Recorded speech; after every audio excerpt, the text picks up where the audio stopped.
కాంగ్రెస్ నాయకులు ప్రతి విషయం ఎప్పుడు అడిగినా సరే ఈ జాబ్లకు సంబంధించి త్వరలో నోటిఫికేషన్ వస్తుంది, త్వరలో నోటిఫికేషన్ వస్తుందని చెప్పేసి అన్నారు.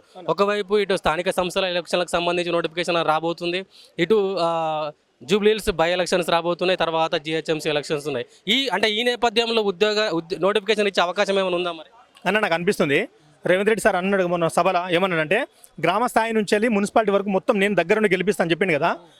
నేను చెప్తున్నాను స్పష్టంగా, ఇది రాసి పెట్టుకోవాలి వాళ్ళందరూ కూడా, కాంగ్రెస్ నేతలందరూ కూడా.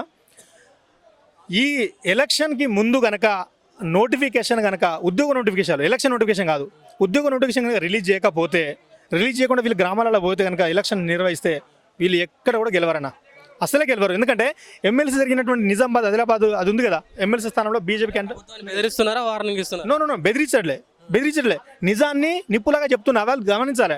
అన్న మాటని బెదిరింపు ఇంకా డిమాండ్ అని వాళ్ళనుకుంటే నేనేం చేయలేను. నేను వాళ్ళు మంచి కోరి చెప్తున్నా, వాళ్ళు ఆరోగ్యంగా ఉండాలి, మంచిగా ఉండాలి, మాకు నోటిఫికేషన్ ఇచ్చి వాళ్ళు బరిలో దిగాలి, వాళ్ళు కూడా మంచిగా సముచిత న్యాయం జరుగుతుందని చెప్పేసి కోరుకుంటున్నా. అంతే నేను వార్నింగ్ ఇవ్వట్లేదు, వాళ్ళకి వార్నింగ్ ఇచ్చేంత బతుకులన్న మాయి కాదు. సో కాబట్టి వాళ్ళకి తెలుసుకోవాలి స్పష్టంగా, ఎందుకంటే వాళ్ళ కింద ఉన్నటువంటి ఇంటెలిజెన్స్ వర్గం అంతా కూడా వాళ్ళు కూడా హాఫ్ నాలెడ్జ్ ఉన్నట్టుంటుంది.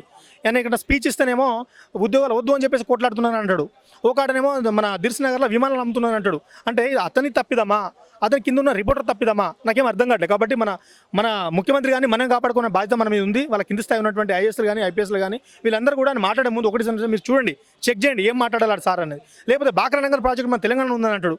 ఎంతటి మాటలు మాట్లాడతానంటే ఇవన్నీ పక్కన పెట్టాను, ఇదంతా మళ్ళీ మాట్లాడితే రాజకీయం అంటారు. మాకు రాజకీయంతో పని లేదు.